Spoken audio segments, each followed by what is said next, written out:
Vamos abrir as nossas Bíblias, por favor, no Evangelho de Mateus, capítulo 8, dando continuidade à nossa leitura expositiva de Mateus.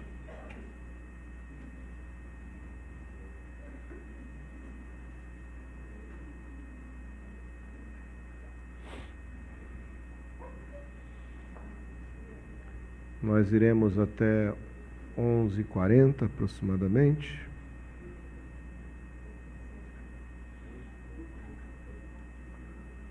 Mateus capítulo 8, versículos de 1 a 4. Diz assim a palavra de Deus: Ora, descendo ele do monte, grandes multidões o seguiram, e eis que um leproso, tendo-se aproximado, adorou-o, dizendo: Senhor, se quiseres, podes purificar-me. E Jesus, estendendo a mão, tocou-lhe, dizendo: Quero, fica limpo. E imediatamente ele ficou limpo da sua lepra. Disse-lhe então Jesus: Olha, não o digas a ninguém, mas vai mostrar-te ao sacerdote e fazer a oferta que Moisés ordenou para servir de testemunho ao povo. Amém. Deus Santo, graças te damos pela tua palavra, Pai, e te pedimos, ó Senhor, que tu venhas ministrar a nós, ó Senhor, em meio a essa reflexão, falando diretamente ao nosso coração. Pai querido, então, eu te peço, ó Deus, que tu operes de tal forma, Senhor, que a tua voz seja mais audível e seja mais marcante que a voz do pregador, ó Pai. Que o teu Espírito Santo, Senhor amado, imprima no nosso coração o teu querer, em o nome de Jesus. Amém. Podemos sentar, irmãos.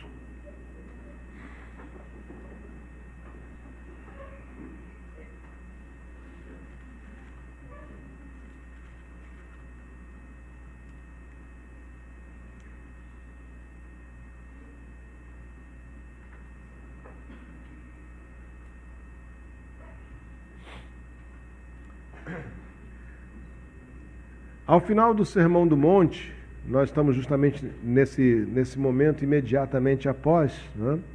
Diz aqui que o Senhor Jesus desceu do monte e grandes multidões o seguiram. Grandes multidões o seguiram pelo quê? Porque dentro daquele contexto do Sermão do Monte, o que Jesus tinha feito ali era pregar o Evangelho, era anunciar a boa nova da salvação, é esclarecer alguns aspectos da fé, né, da fé cristã, daquilo que é esperado por Deus, daquilo que a palavra de Deus, obviamente, não só por meio do Evangelho, mas até mesmo anteriormente também anunciava. As multidões ficaram primeiramente maravilhadas com o seu ensino, e por causa do seu ensino tinha se ajuntado ali aquele monte de pessoas, né, e que agora, ao descer Jesus dali, né, essas pessoas passaram a segui-lo maravilhados com a sua palavra. Mas quando nós olhamos no Evangelho de Mateus, as coisas separadas dessa forma, nós temos a tendência de achar que todos os eventos ocorridos, eles estão cronologicamente dispostos.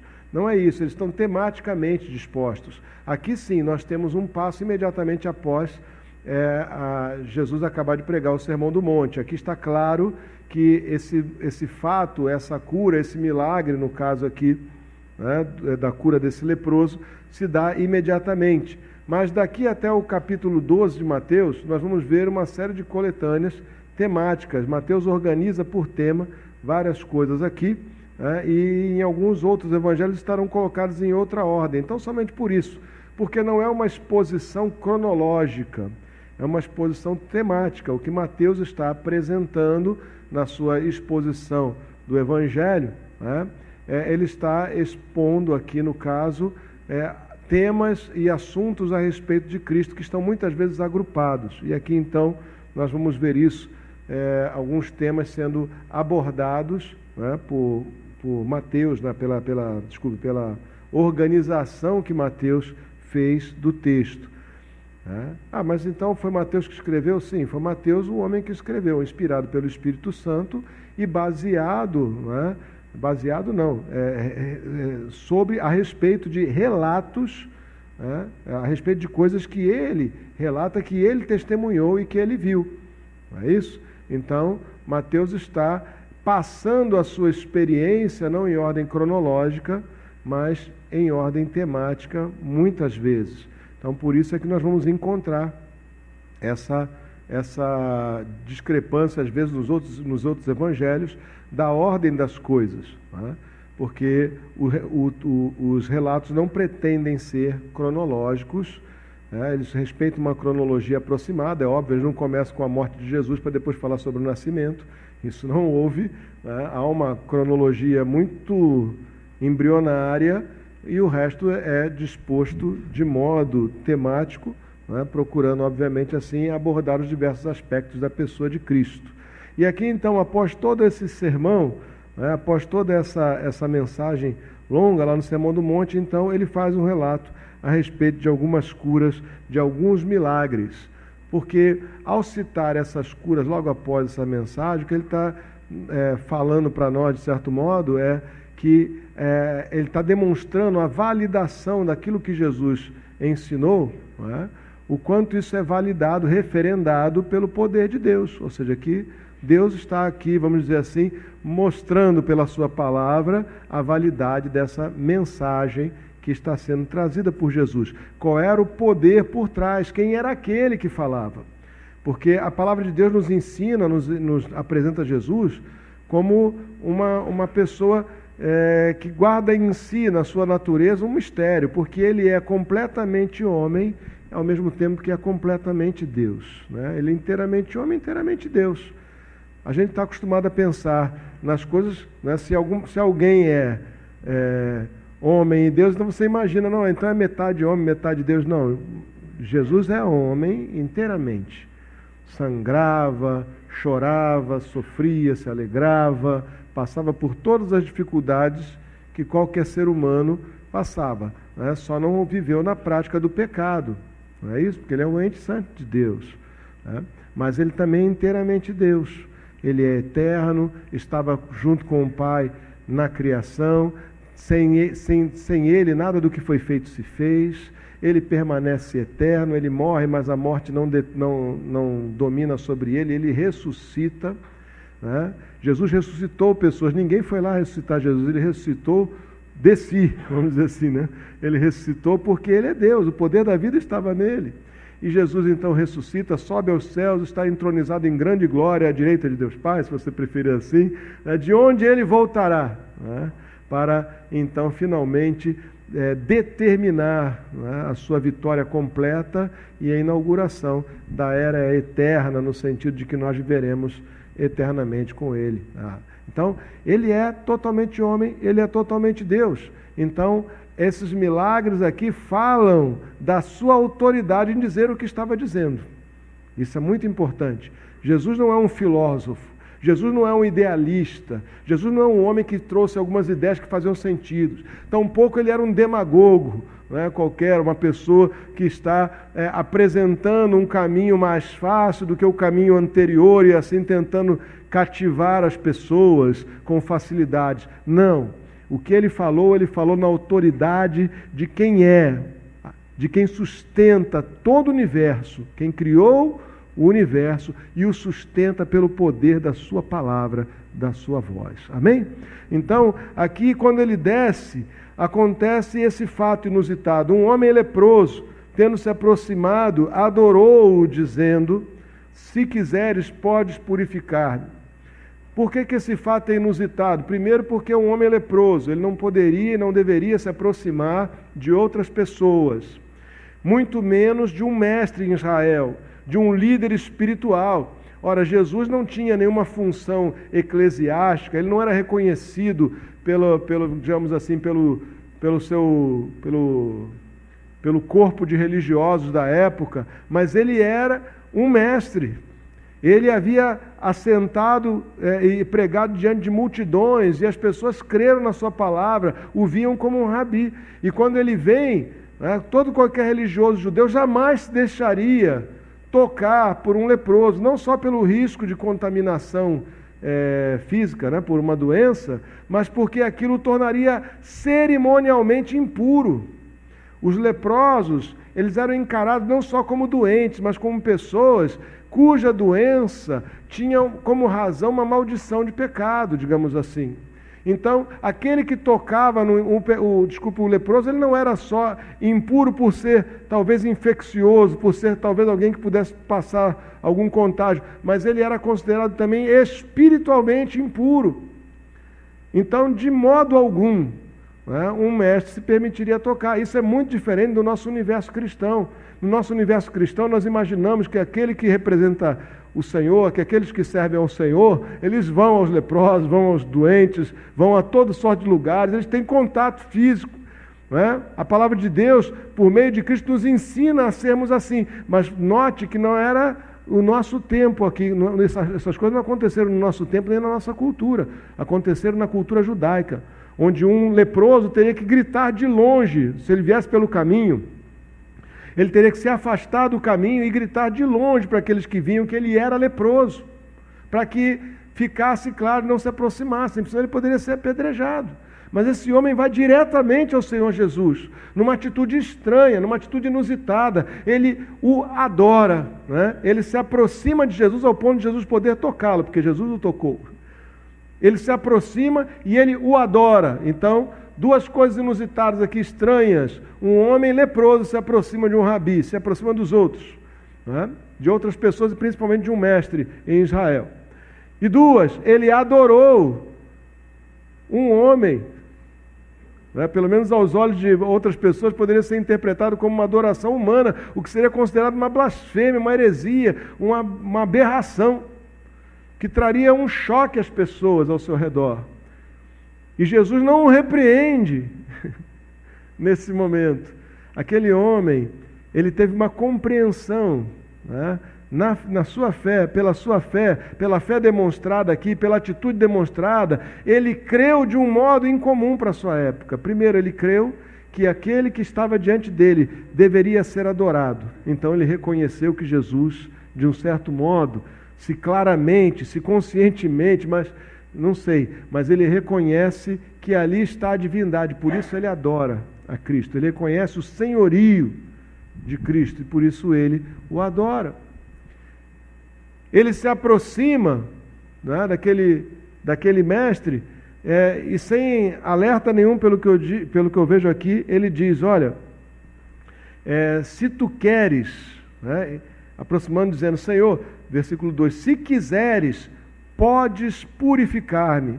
Um outro aspecto interessante da fé que esse homem tem, né, dessa fé correta, dessa fé alinhada, né, vamos dizer assim, previamente alinhada, ela se alinhou num tempo que ninguém mais faria o que ele fez, ou creria como ele creu, né?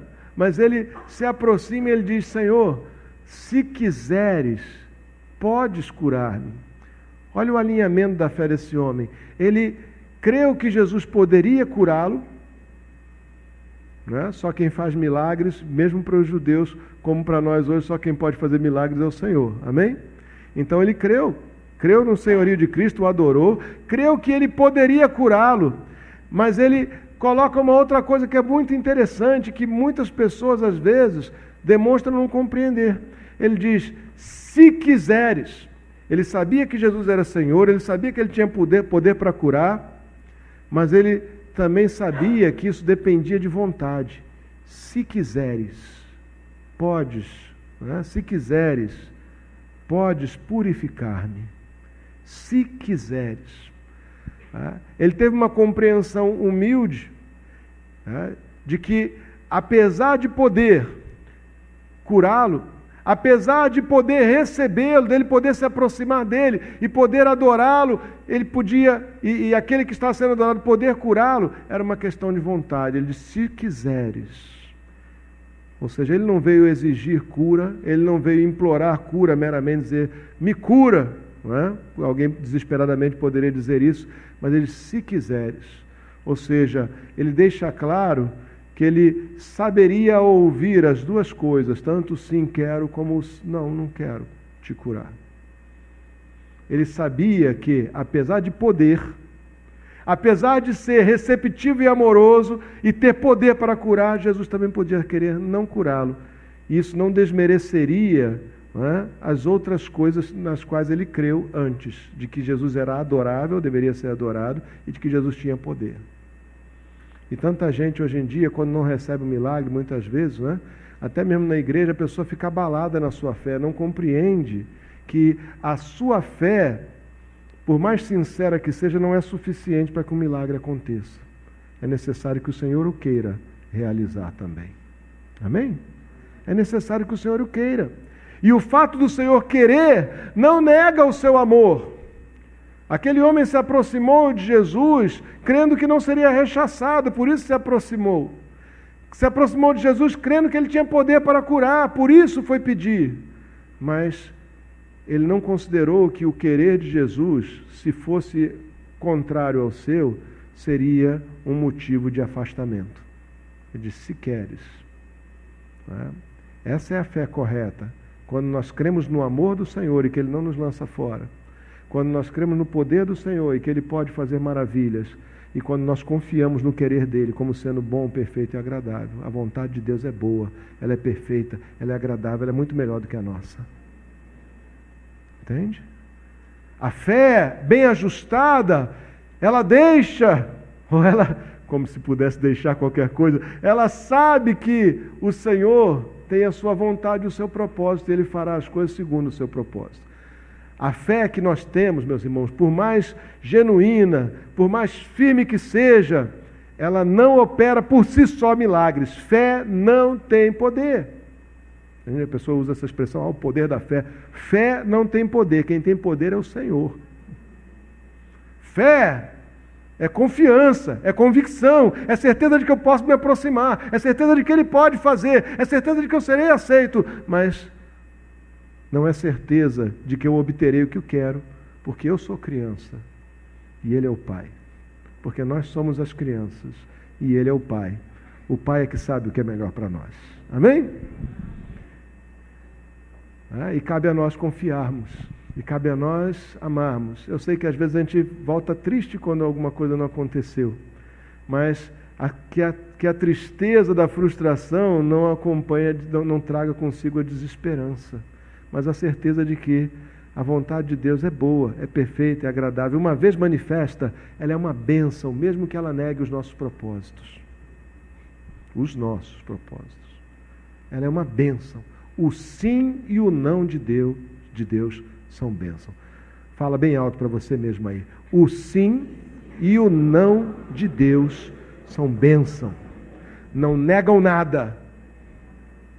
Não negam o seu amor, não negam o seu poder. Não negam a validade da nossa fé. Apenas são a expressão da vontade, do propósito do Deus Altíssimo, Todo-Poderoso. Não é isso? Amém? Do Deus que é Pai.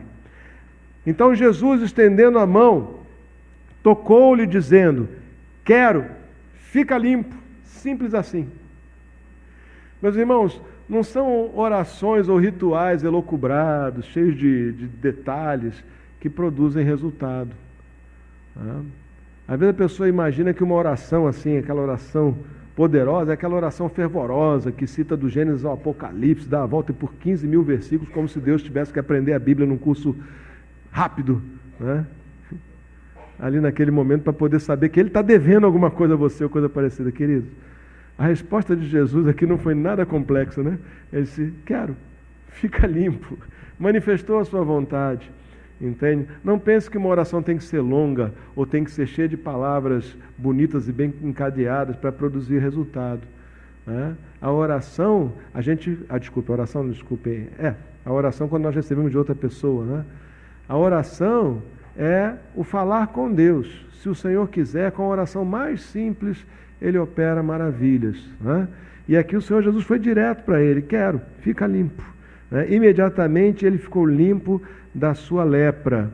Né? E aí então disse Jesus, não o digas a ninguém. Já reparou que hoje em dia, se um milagre acontece, todo mundo quer fazer publicidade? E até de milagres que não acontecem, né? Porque a propaganda é a alma do negócio hoje em dia. Nós vivemos numa sociedade marqueteira, uma sociedade publicitária, digamos assim, uma sociedade de propaganda, né? E uma sociedade que transforma fatos, né, praticados por alguém em motivo de tornar aquela pessoa uma celebridade. De repente, um motorista de táxi encontra uma carteira com dinheiro e ele devolve para alguém, não fez mais do que a sua obrigação, mas a televisão transforma ele numa celebridade. Oh, que maravilha! Como se fosse um ato tão absurdo e inesperado, como se ele fosse o único homem honesto do mundo. É um ato louvável, deve ser, né, obviamente, amado e abraçado por isso, mas tornado em celebridade, ninguém deveria ser célebre por fazer o que é certo, né? Porque não fez nada que fosse fenomenal, fez apenas aquilo que se deve fazer. Não é isso? Ninguém deve ser célebre por fazer o que deve fazer. Mas acontece que nós vivemos uma sociedade que cultua a celebridade, que transforma e espetaculariza as coisas que lhe interessam, né? Ou seja, o que a alguém interessa espetacularizar. E a televisão faz isso o tempo todo. Aí você vê lá, o cara vai falar sobre aborto, sobre a condição, uma condição tão séria, tão importante, ou vai falar sobre alguma outra coisa relativa à fé, aí pega um artista qualquer, que a única coisa que fez na vida foi decorar o que os outros fizeram para poder falar, né? Ou seja, ele tem o poder da mentira, de travestir-se de outro e mentir muito bem, porque todo mundo que faz arte cênica é um bom mentiroso. Num sentido santo também, calma, irmãos. Mas ele sabe fazer o quê? Ele sabe pegar uma coisa que não é sua, frases que não são suas, e torná-las, né, como se fossem suas. Não é isso? Eu acho que eu não estou me fazendo muito compreender. Mas, ora, todo artista de arte cênica é um mentiroso. Ele mente, ele faz você, conscientemente, você sabe que está mentindo para você, né? Ele faz que você acredite numa história que é fantasiosa, não é?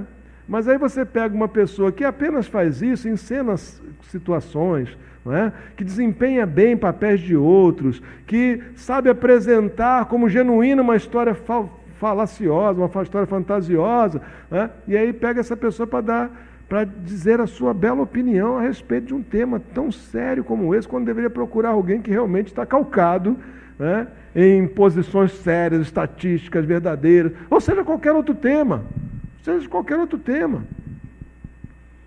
Mas é a sociedade, né, midiática que trabalha dessa forma. Agora Jesus, né, vira para esse homem e tem um comportamento totalmente contrário. Ele diz, olha, não fala para ninguém. Não fala para ninguém. Vai até o sacerdote, né, fazer a oferta que Moisés ordenou para servir de testemunho ao povo. Ele fez um caminho totalmente contrário. Ele disse, você não fala com ninguém, vai lá no sacerdote, porque Moisés mandou você fazer isso. Então você vai lá, faz a oferta que tem que ser feita, né, apresenta-se diante do sacerdote. O que o sacerdote ia fazer? Ia olhar o corpo desse homem, ver se ele realmente estava purificado, se realmente a lepra tinha saído dele, e então ia estabelecer ali, obviamente, ou restabelecer aquele homem socialmente. Ele teria que passar por uma oferta, um ritual típico de época, e ser então reintroduzido na sociedade como alguém limpo, como alguém que os outros podiam encostar.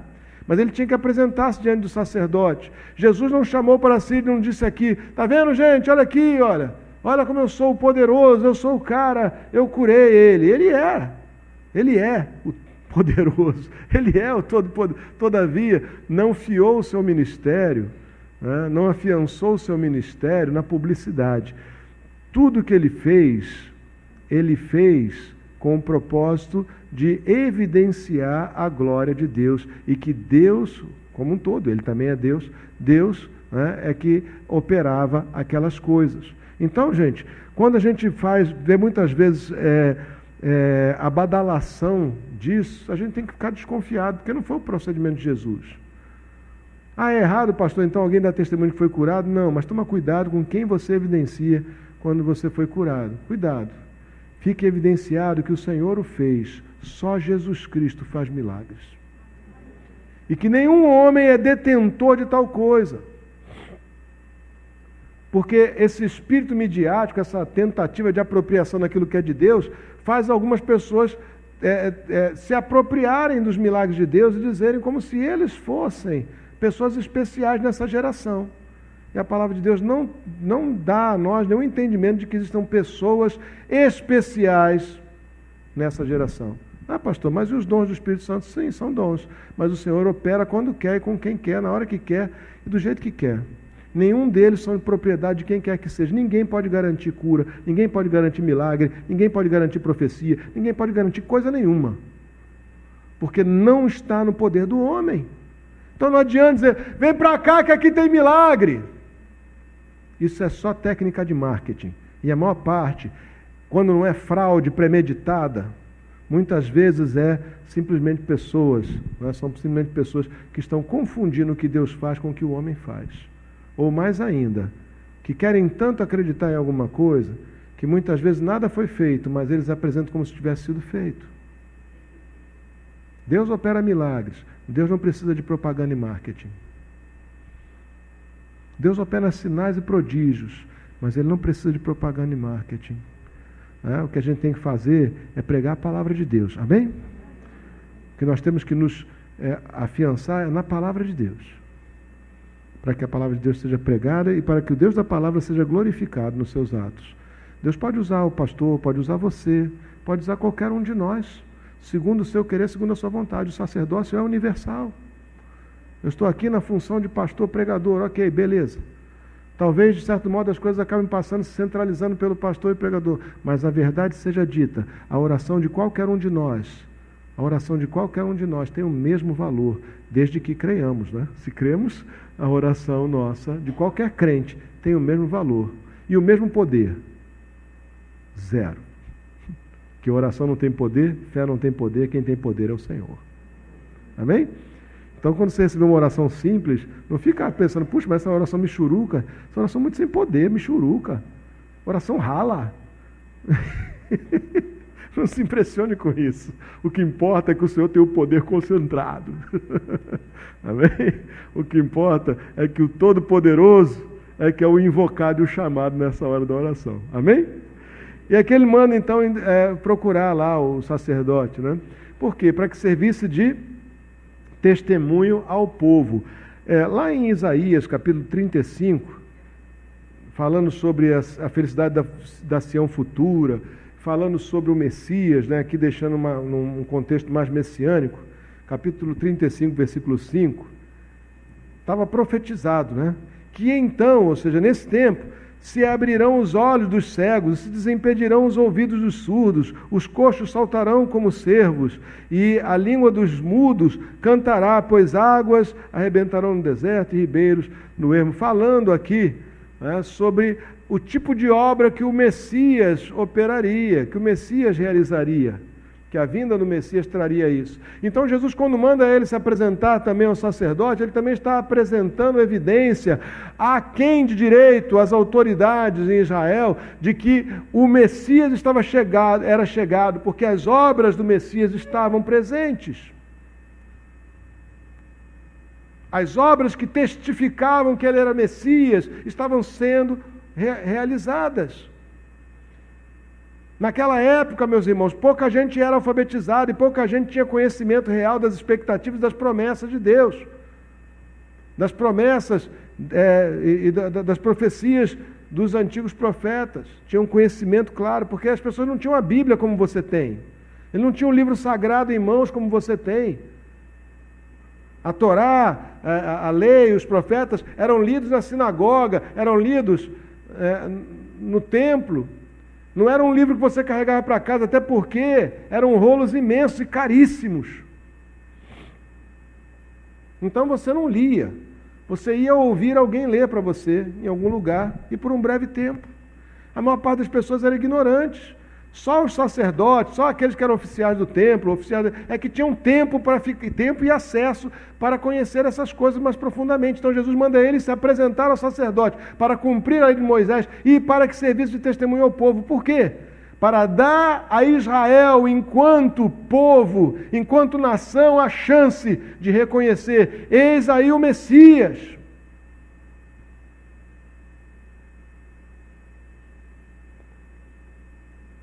Mas acontece que as pessoas muitas vezes são dotadas de cegueira. Nós não vemos nenhuma reação de qualquer sacerdote ou de confirmação ou coisa parecida. Pelo contrário, conforme o ministério de Jesus foi avançando, tanto mais outros se levantaram para tentar combatê-lo, daqueles que deveriam recebê-lo e aceitá-lo.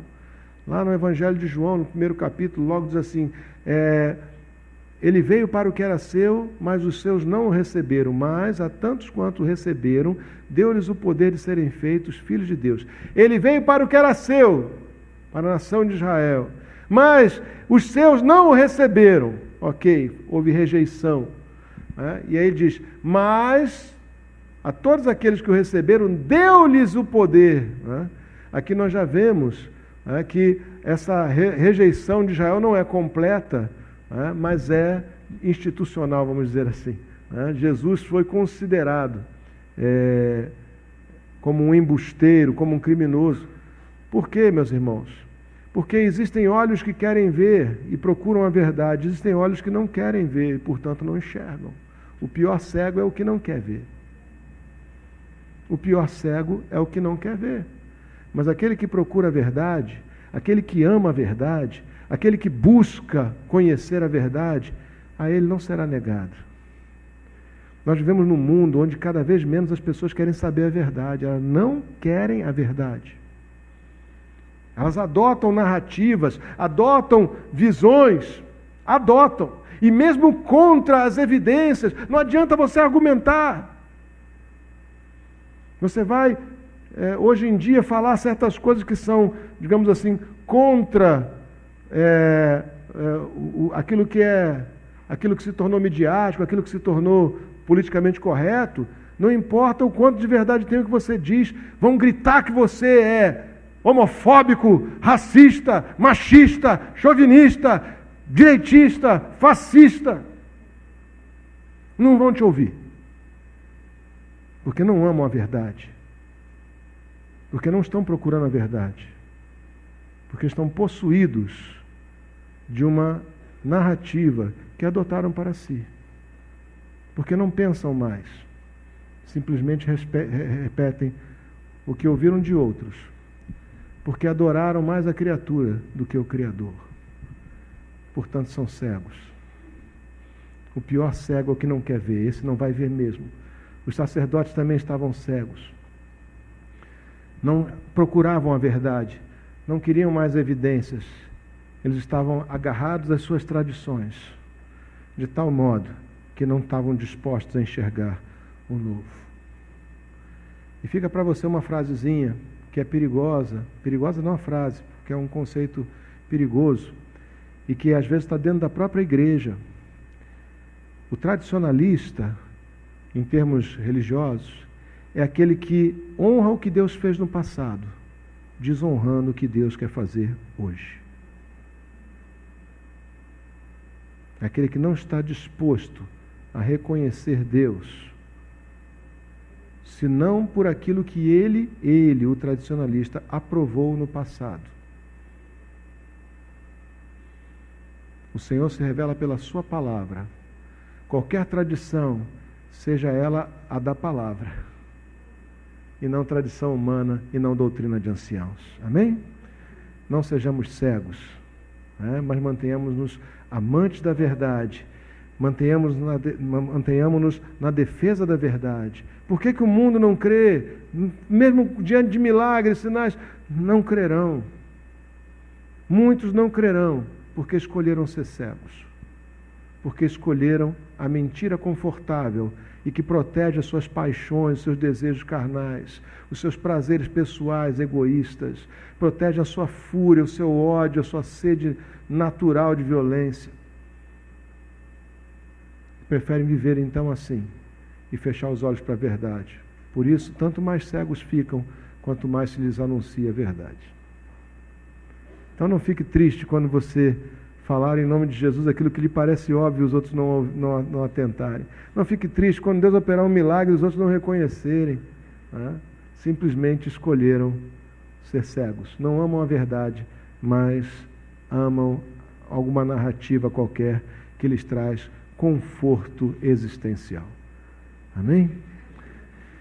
Deus Santo, que a Tua palavra seja para nós, dia a dia, Senhor, manancial, fonte de vida.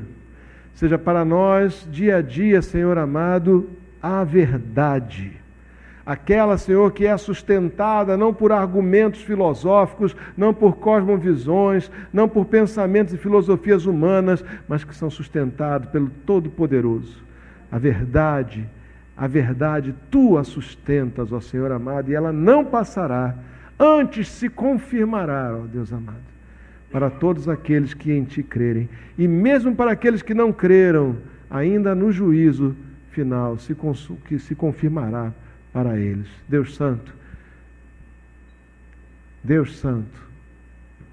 guarda os nossos olhos e ouvidos, guarda em nós, ó Pai amado, o apego pela verdade, custe o que custar, doa a quem doer, mesmo que doa a nós.